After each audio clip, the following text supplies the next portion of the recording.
이게 드라마가 아니라 현실이라고? 넷플릭스에서 중증외상센터를 보셨나요?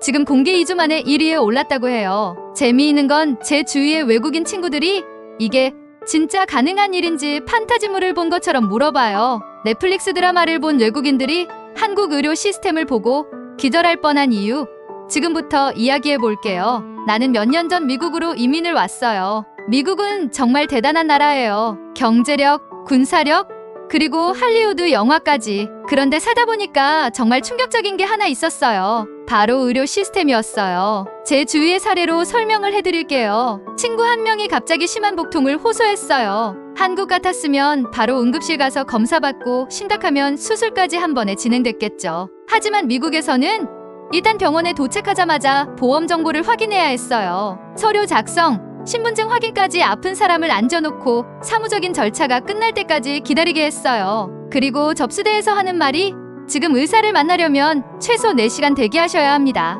더 황당한 건 대기실에 앉아있는 사람들의 표정이었어요. 이미 익숙하다는 듯한 얼굴. 아마도 여기가 원래 이런 곳이라는 걸 잘 알고 있는 모양이었어요. 친구는 계속 고통을 호소했지만 병원 측은 차트를 확인하면서도 차분했어요. 앞에 5명 더 계시니까 조금만 기다려주세요. 미국에서는 응급실을 간다고 해서 바로 치료받을 수 있는 게 아니었어요. 환자가 도착하자마자 보험 정보부터 확인해야 하고 몇 시간 동안 대기해야 했죠. 그 과정에서 상태가 더 악화되는 건 환자의 몫이에요. 결국 친구는 참다 포기하고 집으로 돌아갔어요. 그리고 몇 시간 뒤 상태가 더 심각해졌어요. 다시 응급실로 갔을 땐 이미 응급수술이 필요한 상황이었어요. 그제야 병원에서 움직이기 시작했죠. 그런데 진짜 충격은 그 다음이었어요. 수술은 성공적으로 끝나긴 했어요. 그런데 며칠 뒤 병원에서 청구서가 날아왔어요. 응급실 방문 비용, 검사 비용, 수술 비용, 입원비까지 다 합쳐서 3천만 원. 심지어 이건 보험이 적용된 금액이었어요. 보험 없었으면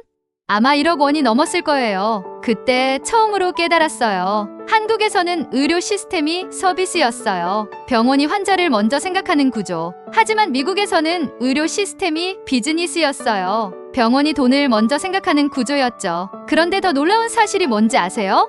미국에서는 이게 너무 당연하다는 거예요. 넷플릭스에서 중증외상센터라는 드라마를 보면서 솔직히 처음에는 그냥 드라마니까 극적인 요소가 들어갔겠지 싶었어요. 그런데 영상을 보다 보니까 한국에 있을 때 뉴스에서 보던 현실을 정말 잘 살려낸 것 같아요. 이 드라마는 이국종 교수님의 실화를 바탕으로 만든 이야기예요. 이 교수님은 한국에서 중증외상 환자들을 살리는 최전선에서 싸운 사람이죠. 온몸이 부서진 환자들을 살리기 위해 헬리콥터를 타고 직접 출동하고 단 1초도 낭비하지 않으면서 수술을 집도하는 모습이 그려졌어요. 드라마 속에서 한 환자가 심각한 사고를 당했어요. 출혈이 심하고 의식을 잃을 위기였죠. 미국 같았으면 구급차 타고 병원에 도착하는 것까진 좋지만 보험 확인, 응급실 대기, 검사 순서를 기다리다가 제 친구의 이야기처럼 4시간 뒤에야 본격적인 치료가 시작됐을 수도 있어요. 하지만 한국에서는 병원에 도착하자마자 10분 만에 응급처치 완료,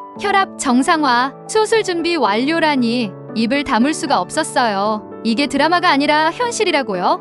이게 한국에서는 당연한 시스템이라고요? 해외에서는 상상도 못할 일이 한국에선 매일같이 일어나고 있다는 거예요. 그제야 깨달았어요. 내가 당연하게 생각했던 한국 의료 시스템이 얼마나 소중한 것이었는지. 나는 한국 의료 시스템이 세계 최고라는 걸 몰랐어요. 아니, 알면서도 피부로 와닿지 않았어요. 하지만 해외에 나와보니까 그 차이가 얼마나 극명한지 깨닫게 됐어요. 넷플릭스도 인정한 대한민국 의료 시스템. 과연 우리는 이걸 당연하게 생각해도 되는 걸까요? 정말 넷플릭스 드라마 중증외상센터를 보면서 머릿속이 복잡해졌어요. 한국에서는 이렇게까지 빠르게 환자를 살리는 게 당연한 일이었나? 이걸 당연하게 여기고 살아왔던 내가 너무 한심하게 느껴진 거죠. 그런데 이 드라마를 보고 충격을 받은 건 나만이 아니었어요. 해외 네티즌들도 댓글을 도배하며 경악을 금치 못했죠. 이게 실화라고?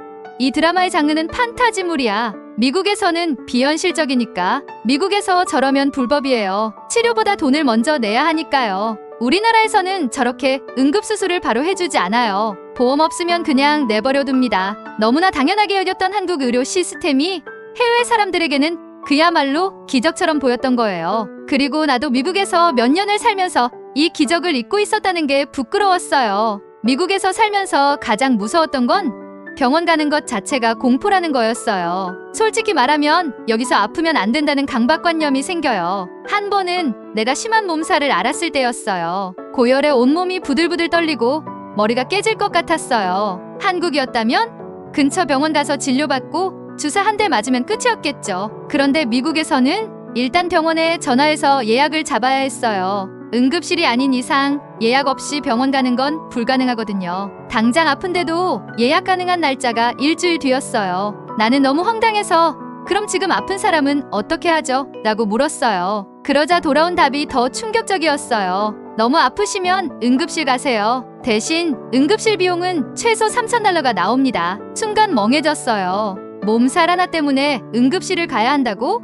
그것도 400만 원을 내고? 이건 무슨 미친 시스템인가 싶었어요. 그때부터 아파도 참는 게 습관이 됐어요. 아픈데도 병원을 못 가고 그냥 참아야 하는 나라. 미국 같은 선진국에서 정말 이해할 수 없는 시스템이라고 생각해요. 보면 볼수록 중증외상센터 드라마에서는 완전히 다른 세계가 펼쳐지고 있었어요. 이국종 교수님과 의료진들은 단 한 명의 환자라도 절대 포기하지 않았어요. 아무리 심각한 상태라도 끝까지 살려내기 위해 전력을 다했어요. 한 장면이 특히 기억에 남아요. 교통사고로 심하게 다친 환자가 실려왔어요. 온몸에 골절이 가고 장기도 손상을 입었어요. 그런데 의료진들은 망설임이 없었어요. 수술실 준비됐나요? 예, 바로 들어가겠습니다. 단 10초도 고민하지 않고 수술이 진행됐어요. 그 모습이 너무 낯설었어요. 왜냐하면 미국에서라면 이 환자는 수술을 못 받고 죽었을 가능성이 높거든요. 보험이 없거나 신원이 불분명하면 병원이 치료를 거부하는 경우도 많으니까요. 하지만 한국에서는 환자의 생명이 최우선이에요. 돈이 있든 없든 신분이 불분명하든 일단 살리고 본다는 마인드. 그게 미국과 한국의 가장 큰 차이였어요. 더 충격적인 건 한국에서는 이런 의료 서비스가 굉장히 저렴하다는 것이에요. 미국에서는 단순한 검사 하나만 받아도 수백만 원이 나와요. CT 촬영? 최소 200만 원, MRI? 500만 원 이상. 수술이라도 하게 되면 몇천만 원은 기본이에요. 그런데 한국에서는 MRI 촬영이 약 20만 원, 응급수술도 건강보험 덕분에 몇십만 원이면 가능해요. 한 해외 네티즌이 한국 의료비를 듣고 이런 반응을 보였어요. 한국은 의료비가 너무 싸서 무서운데요? 이거 정부에서 지원해주는 거 맞죠? 어떻게 이런 게 가능해요? 너무 싸서 무서울 정도라니. 한국 의료 시스템을 직접 경험하지 않은 사람들은 절대 이해 못할 거예요. 이국종 교수님이 인터뷰에서 이런 말씀을 하셨어요. 저희는 돈을 벌려고 의사가 된 게 아닙니다. 단 한 명이라도 더 살리기 위해 존재하는 게 의료진입니다. 이 말을 듣고 소름이 돋았어요. 왜냐하면 미국에서는 의사가 비즈니스맨인 경우가 많거든요. 치료보다 돈이 우선인 나라. 그게 미국의 현실이니까요. 그런데 한국의 의사들은 단순한 직업이 아니라 사람을 살리는 사명감을 가지고 일하고 있었어요. 돈보다 생명이 먼저인 나라. 그런 한국에서 여러분이 살고 계신 거예요. 넷플릭스 드라마를 보면서 한국 의료 시스템의 실화를 바탕으로 한 이야기라는 것에 충격을 받고 의료 선진국이라는 사실을 알게 된 주변 친구들이 많아요. 관심들이 정말 많더라고요. 이게 바로 한국이 자랑스러워해야 할 진짜 이유예요. 우리는 그동안 너무 당연하게 여겼어요. 아프면 병원 가는 거, 빠르게 치료받는 거, 저렴한 비용으로 치료하는 거. 하지만 해외에 나가보니까 이게 당연한 게 아니었어요. 이건 기적이었어요. 우리가 매일 경험하는 이 시스템이 전 세계에서 유일무이한 의료 시스템이었어요. 나는 다시 한국에 가게 된다면 공항에 도착하자마자 한국 병원부터 가보고 싶어요. 내가 아파도 마음 편히 병원 갈 수 있는 나라. 응급실에 가도 4시간을 기다리지 않는 나라. 돈이 없어도 사람부터 살리고 보는 나라. 그게 바로 한국이에요. 그리고 나는 이제야 이걸 깨달았어요. 우리 이 소중한 시스템을 너무 당연하게 생각하지 말아요. 넷플릭스도 인정한 대한민국 의료 시스템. 이제 우리가 더 자랑스러워해야 할 때예요. 한국 의료 시스템이 이렇게 대단한데 왜 해외에서는 잘 알려지지 않은 걸까요? 인터넷을 찾아보니 놀라운 사실을 알게 됐어요. 세계 여러 나라에서 한국 의료 시스템을 싼 값에 적당한 치료를 받을 수 있는 곳 정도로 알고 있었어요. 특히 미국에서는 한국을 의료 관광지 정도로 생각하는 사람들이 많았어요. 성형수술이나 저렴한 건강검진을 받으러 가는 곳 정도로 여기는 거죠. 그런데 중증외상센터를 본 해외 네티즌들의 반응이 달라지고 있었어요. 잠깐만 한국이 이렇게 의료 시스템이 뛰어난 나라였어? 그동안 한국을 과소평가하고 있었네. 이건 미국보다 100배 낫다. 드디어 사람들이 깨닫기 시작한 거예요. 한국은 단순히 병원비가 싼 나라가 아니라 세계 최상급 의료 기술과 시스템을 가진 나라라는 사실을요. 그런데 한 가지 더 충격적인 걸 발견했어요. 해외에서는 오히려 한국 의료 시스템이 너무 좋기 때문에 해외 의료 업계에서 견제를 받는다는 말까지 나오고 있었어요. 즉, 한국 의료 시스템이 너무 효율적이고 비용이 낮아서 미국 같은 나라에서는 이런 시스템을 도입하기 힘들다는 거예요. 미국의 의료 산업은 철저한 돈벌이 시스템으로 움직이기 때문에 한국처럼 환자 중심의 의료가 되면 병원들이 돈을 못 번다는 거죠. 실제로 미국의 한 의사가 이런 말을 했어요. 만약 미국이 한국처럼 의료 시스템을 운영하면 우리 병원들은 절반 이상이 망할 겁니다. 나는 이런 현실을 보면서 한국 의료진이 얼마나 힘든 싸움을 해왔을지 상상이 됐어요. 중증외상센터 드라마 속에서 가장 인상적인 장면이 있었어요. 응급 환자가 실려왔는데 병원 측에서 병상을 줄 수 없다는 거였어요. 응급실은 이미 가득 차 있고 중증외상 환자까지 받을 여력이 없다는 이유였죠. 그런데 그 순간 의료진은 망설이지 않았어요. 살려야 합니다. 병상이 없으면 만들면 됩니다. 그 말 한마디에 다들 움직이기 시작했어요. 간이 병상을 마련하고 부족한 인력을 최대한 활용해서 환자를 살리기 위해 달려들었어요. 그걸 보면서 떠올랐어요. 한국의 의료진들은 주어진 환경이 얼마나 열악하든 간에 단 한 명의 생명이라도 더 살리기 위해 최선을 다한다는 것. 이런 모습이 바로 한국 의료 시스템의 본질이라는 걸 깨달았어요. 그런데 현실에서는 의료진들이 너무 과로하고 있다는 뉴스가 많았어요. 중증외상센터에서 일하는 의료진들은 한 사람당 수십 명의 환자를 돌봐야 하는 상황. 밤을 새우고 또 새우면서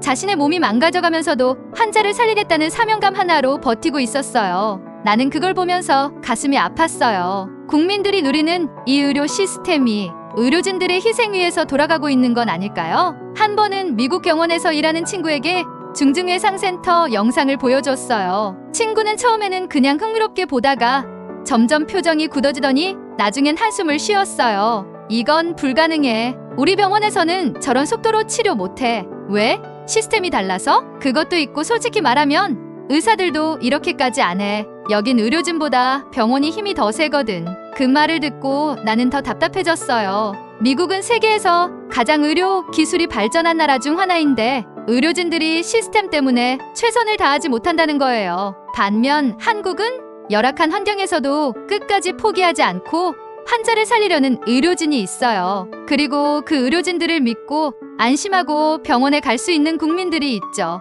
이게 얼마나 대단한 차이인지 해외에 나와보니까 더 절실히 느껴졌어요. 그런데 나는 여기서 또 하나의 오해를 깨닫게 됐어요. 외국에서는 한국 의료 시스템을 너무 좋은 게 문제라고 생각하는 사람들도 있었어요. 왜냐하면 한국은 의료 서비스의 질이 높고 비용이 낮다 보니 의료진들이 너무 많은 환자를 받아야 한다는 거예요. 미국에서는 한 의사가 하루에 10명 정도를 보면 끝인데 한국에서는 60명을 봐야 하는 경우도 있죠. 그래서 해외에서는 이런 말이 나왔어요. 한국 의료 시스템이 너무 좋아서 오히려 의료진이 혹사당하고 있다. 너무 슬펐어요. 환자에게는 최고의 의료 시스템이지만 정작 그걸 운영하는 의료진들은 너무 힘들어하는 상황. 이걸 어떻게 해결해야 할까요? 그러다 중증외상센터 드라마 속 한 장면이 떠올랐어요. 주인공인 백강혁 교수가 이대로는 안 된다 며 의료 시스템 개혁을 주장하는 장면이었어요. 드라마의 실제 모델인 이국종 교수님은 외상센터를 운영하면서 의료진이 감당해야 하는 희생에 대해 누구보다도 잘 알고 계신 분이에요. 그분이 직접 경험한 충격적인 사건 하나를 소개할게요. 어느 날 한 응급환자가 외상센터로 실려왔어요. 출혈이 심각한 상태였고 당장 수술하지 않으면 생명이 위험했어요. 그런데 문제는 이 환자가 에이즈 바이러스 보균자였다는 사실을 나중에서야 알게 됐다는 거예요. 그렇게 수술이 끝난 후에야 환자의 병력을 확인하게 됐죠. 수술 도중에는 의료진이 감염 위험 같은 걸 따질 여유가 없어요. 환자의 생명을 살리기 위해선 오로지 한 가지 수술을 집도하는 것뿐. 그 순간 머릿속이 하얘졌다고 해요. 만약 수술 도중 작은 상처라도 났다면 본인도 감염될 수 있었던 거예요. 하지만 이 교수님은 그때 알았어도 나는 똑같이 수술했을 겁니다. 라고 말했어요. 의사로서 한 명의 생명을 살리는 일이 더 중요하다고 생각했기 때문이죠. 이국종 교수님과 함께 일하던 한 간호사도 비극적인 일을 겪었어요. 그녀는 임신 중이었지만 외상센터는 워낙 바쁘다 보니 쉴 틈이 없었어요. 그날도 헬기를 타고 중증외상 환자를 이송하는 업무를 맡고 있었어요. 그런데 헬기에서 갑자기 복통이 찾아왔어요. 착륙한 후 병원으로 이동했지만 간호사는 결국 유산을 하고 말았어요. 하지만 의료진들은 너무 바빴어요. 그녀는 눈물을 닦고 다시 근무에 복귀했어요. 이게 현실이에요. 환자의 생명을 살리기 위해 헌신하는 사람들은 정작 본인의 건강과 삶을 돌볼 시간이 없어요. 이 사례들이 보여주는 건 한국 의료 시스템이 단순히 최고의 의료 서비스를 제공하는 것에서 끝나면 안 된다는 점이에요. 이 시스템을 유지하려면 의료진이 안전하고 존중받으며 일할 수 있는 환경도 함께 만들어야 해요. 그동안 우리는 한국 의료진은 정말 대단하다라고 말하면서도 정작 그 대단한 사람들이 어떤 희생을 감내하고 있는지는 깊이 생각해보지 않았던 것 같아요. 우리 이제는 그들의 노력을 당연하게 받아들이지 말아요. 환자를 살리는 의료진들이 본인들의 건강과 생명을 담보로 일하지 않도록 그들이 안전한 환경에서 일할 수 있는 시스템으로 개선되도록 우리도 관심을 가져야 해요. 이게 앞으로 우리가 고민해야 할 문제라는 생각이 들었어요. 넷플릭스 중증외상센터는 단순한 드라마가 아니었어요. 이건 한국 의료 시스템의 현실을 그대로 보여주는 기록물이었어요. 그동안 한국의 의료 시스템은 너무 당연하게 여겨졌던 것 같아요. 하지만 해외에 나와보니 이게 절대 당연한 게 아니었어요. 이건 전 세계에서 가장 특별한 시스템이에요. 이 영상이 작은 변화의 시작이 되길 바래요. 한국 의료진들에게 감사하는 마음을 가지고 우리가 지켜야 할 가치에 대해 다시 한번 생각해보면 좋겠어요. 감사합니다. 이 영상이 유익했다면 좋아요와 구독 부탁드립니다. 더 흥미로운 이야기로 다시 찾아올게요.